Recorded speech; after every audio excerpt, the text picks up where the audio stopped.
में जाके बोलिए ट्रैफिक को रोकते नहीं। Okay, get out of here.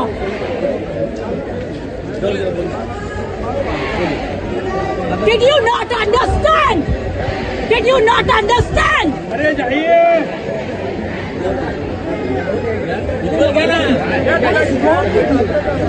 No, what is wrong with you? There are hundreds of people waiting. There is an empty ground there. There is an empty ground. Yes. Get out of here. मैं बात करता हूँ। मेरे से कोई बात नहीं करेगा। यहाँ से इस ट्रैफिक को हटाओ। Shut up. हटाओ ना। नमस्कार मित्रमैत्रिणींनो, या महिलेचा हा व्हायरल झालेला व्हिडिओ तुम्ही पाहिला असेल. खूप दिवसानंतर भारतीयांना आता असं वाटायला लागलं की रस्त्यावरचे नागरिक सुद्धा जागरूक आहेत. या महिलेने जे काही सुनावलं ते वाखाणण्याजोगं आहे. समोर मंत्री असलेले गिरीश महाजन होते. भाजपच्या लोकांचा हा मोर्चा सुरू होता. या ठिकाणी खूप सारे पोलीस होते. पण या पोलिसांच्या तोंडावर, गिरीश महाजनांच्या तोंडावर गेट आउट ऑफ हिअर अशा शब्दामध्ये तिने कितीतरी वेळेला त्यांना सांगितलं की तुम्ही इथून चालते व्हा, निघा इथून, काय करताय तुम्ही इथे, 1 तासापासून मी इथे थांबलेली आहे, मला माझ्या मुलाला घेऊन जायचं आहे, तुम्हाला ट्रॅफिक अडवण्याचा बिलकुल हक्क नाही आहे, हा रस्ता आमच्या हक्काचा आहे आणि त्याच्यामुळे आम्हाला इथून जायचं आहे आणि हे तुम्ही जे काही नाटकं चालवलेले आहे ते तिकडे जाऊन ग्राउंडवर करा. ज्या भाषेत ती बोललेली आहे, इंग्रजीमध्ये ती बोलली, शॉर्ट्स घालून आलेली होती त्या ठिकाणी तिच्या बोलण्यावरून आणि तिच्या भाषेवरून आणि तिच्या पेहरावरून कळत होतं की एक एलिट क्लासची आहे. आणि त्याच्यामुळे बहुतेक हे सगळे नेते, हे भाजपचे सगळे कार्यकर्ते, हे पोलीस असे घाबरले. या ठिकाणी जर का दुसरे कोणी असते ना तर काय केलं असतं आणि काय केलेलं आहे तुम्हाला माहिती आहे. अंतरावली सराटीमध्ये बहिणींच्या डोके फोडलेले आहेत. मराठ्यांचा मोर्चा झाला तेव्हा काय केलेलं आहे. आंबेडकर वस्तीमध्ये तेव्हा बाबासाहेबांच्या संविधानाचा अपमान झाला म्हणून जेव्हा मोर्चा निघाला तेव्हा यांनी काय केलेलं आहे. पोलीस स्टेशनमध्ये त्या आपल्या कार्यकर्त्याचा मृत्यू झालेला आहे. अशा अनेक घटना लोकांना माहिती आहे की जेव्हा आंदोलनकर्ते हे गरीब असतात किंवा गरीब एखादा जेव्हा तोंड उघडून बोलतो काहीतरी तेव्हा त्याला फटके दिले जातात. आणि या ठिकाणी ही महिला होती तेव्हा त्यामुळे तिला काहीच केलं नाही असे सुद्धा लोक म्हणत आहेत. सगळ्यात पहिले हा मुद्दा जरी बाजूला राहिला तरी या महिलेने ज्या भाषेमध्ये सुनावलं, अरे इतकं बरं वाटलं ते ऐकून. जेव्हा नागरिकांचा राग, नागरिकांचा संताप जेव्हा एका टोकाला जातो ना तेव्हा काय प्रतिक्रिया येते ती ही प्रतिक्रिया होती. आणि मी तर म्हणते ही अशी प्रतिक्रिया प्रत्येक भारतीयाला इथं द्यायची आहे. या मोर्चामध्ये भाजपवाल्यांनी आणलेल्या ज्या बायका होत्या त्यांच्या मनात सुद्धा हे बरेचदा असेल. पण काय करणार, एका पक्षाला पाठिंबा दिलेला आहे, एका पक्षाचा झेंडा डोक्यावर घेतलेला आहे, त्याच्यामुळे आता त्यांच्या होमध्ये हो मिसळावं लागतं ह्या लोकांना असंच वाटतंय.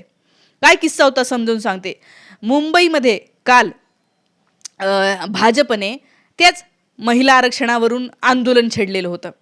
आता सत्तेत कोण आहे हेच आहे केंद्रामध्ये, राज्यामध्ये.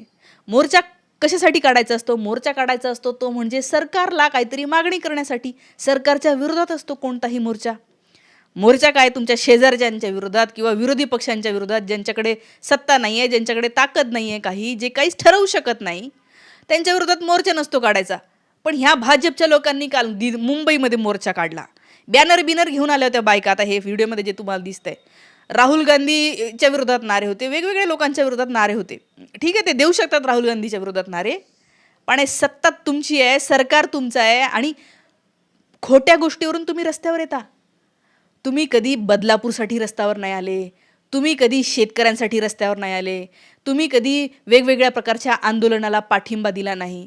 तुम्ही आत्ता एक गोष्ट, जो कायदा झालेला आहे, जो कायदा लागूही झालेला आहे त्याच्यासाठी रस्त्यावर आलेत. आणि हे रस्त्यावर आलेले असताना, हा मोर्चा सुरू असताना त्या ठिकाणी ट्रॅफिक अडलं. आता ह्या महिलेला जायचं होतं आपल्या मुलाला घ्यायला. हिला 1 तासभर ट्रॅफिकमध्ये थांबावं लागलं. हे बघा, नागरिकांचा हक्क आहे. नागरिकांना रस्ते जे आहेत ते रिकामे असले पाहिजे. तिथं वेगवेगळे मैदान आहे, त्या ठिकाणी जाऊन आंदोलन करता आलं असतं यांना. अशी सत्ता तुमचीच आहे. पोलिसांचा फौजफाटा होता, हिला 1 तासभर थांबावं लागलं. तिचा राग अनावर झाला, जाताच आलं नाही तिथून, डायरेक्ट गेली गिरीश महाजनांच्या तिथे. ज्या भाषेमध्ये, ज्या शब्दामध्ये त्यांनी जे सुनावलेलं आहे गिरीश महाजनांच्या तोंडावर असं करून एकदम जवळ बोट नेऊन. आणि तुम्ही बघितलं असेल मंत्री असलेले गिरीश महाजन किती मवाळ याच्यामध्ये, किती ठीक आहे ओके, म्हणजे प्रत्येक मंत्री असू दे, ते पोलीस असू दे, त्या बायका असू दे, एकदम आरामात त्यांना कळत नाही काय करावं. ही महिला इंग्रजीमध्ये बोलते, ह्याच्यातल्या कोणालाच इंग्रजीमध्ये तिला रिप्लाय देता येईना. ती पोलिसांना म्हणते हु इज द इन्चार्ज हिअर, तुमचा इन्चार्ज कोण नाही, मला दाखवा इथे. आणि तेव्हा सुद्धा पोलीस काहीच बोलत नाही, असे खाली इकडे तिकडं मुग गिळून गप्प बसतात. आणि ती महिला अशा संतापात ती म्हणते मी एका तासापासून चल तिकडे जा, तिकडे तुम्ही हे काय करताय, फालतूपणा लावलाय. अरे तिच्याकडे बघून तिचा व्हिडिओ तुम्ही एकदा बघितला ना. किसी से बात आप नहीं कहाँ करनी रहते है। हैं? आप कहाँ रहते हैं? यहाँ रहते हैं। चलो आपका क्या प्रॉब्लम है? मुझे प्रॉब्लम है कि मैं इस रोड पर चलो, चलो, 1 घंटे से ज्यादा खड़ी हूँ. क्यों खड़ी हूँ? कहाँ पे वहाँ व्हीकल है आपका? चलो चलो चलो चलो। आवाज कम करो, आवाज कम करो, आवाज कम करो।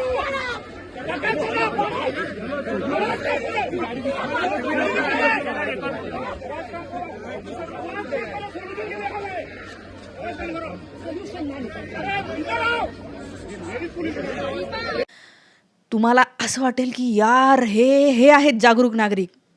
जागरूक देशामध्ये आहे ना, जे देश पुढे गेलेले आहेत ना, तिथल्या नागरिकांनी हा हक्क बजावलेला आहे. आणि ती ते म्हणू शकत नाही असं बिलकुल नाही. ती नागरिक आहे, तिने मतदान दिलं आहे.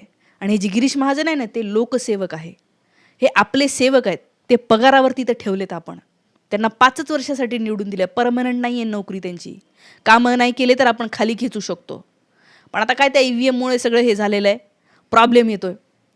पण ते आपले लोकसेवक आहेत. हीच जनता आपली विसरलेली आहे. आज काय दिसतंय तुम्हाला? हे मंत्री असतील, तो परवाच्या दिवशी म्हाडाचा अधिकारी. तू कोण आहे? जनतेला, नागरिकांना अशा भाषेमध्ये नाही बोलू शकत. जनतेचे सेवक नागरिकांना उर्मट भाषेत नाही बोलू शकत. जनता बोलू शकते का? बोलूच शकते जर तुम्ही खोटं काम करत असाल, चुकीचं करत असाल. कारण तुम्ही पगार घेता, तुम्ही फुकट करत नाही. फुकट केलं असतं तर जनतेने तुम्हाला काहीच बोलले नसते.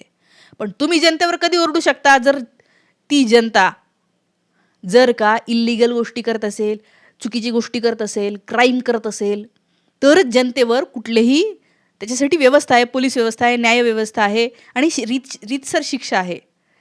पण नागरिक म्हणून भयंकर संतापलेली ही महिला दिसली. आणि अनेक दिवसानंतर लोकांना असं वाटलं की यार येस, म्हणजे हे जर का असे नागरिक संतप्त झाले, जर का नागरिकांना असं कळलं ना की आपला हक्क म्हणजे काय आहे, तेव्हाच हा देश पुढे जाईल. जेव्हा नागरिक या देशामध्ये भ्रष्टाचार झाला, रस्ता आत्ताच 1 महिन्यापूर्वी झाला तरी खड्डा कस काय पडला, हा पूल अजून पूर्ण झाला नाही तरी पण तुटायला कस काय आला, असा जेव्हा प्रश्न या देशातली जनता विचारायला लागेल ना, तेव्हा या देशातला एकही रस्ता तुटणार नाही, एकही रस्ता फुटणार नाही, एकही शाळा बंद होणार नाही. जर या देशातला प्रत्येक नागरिक हे म्हणायला लागला सरकारला की तुम्ही कुठल्या अधिकाराखाली हे करताय.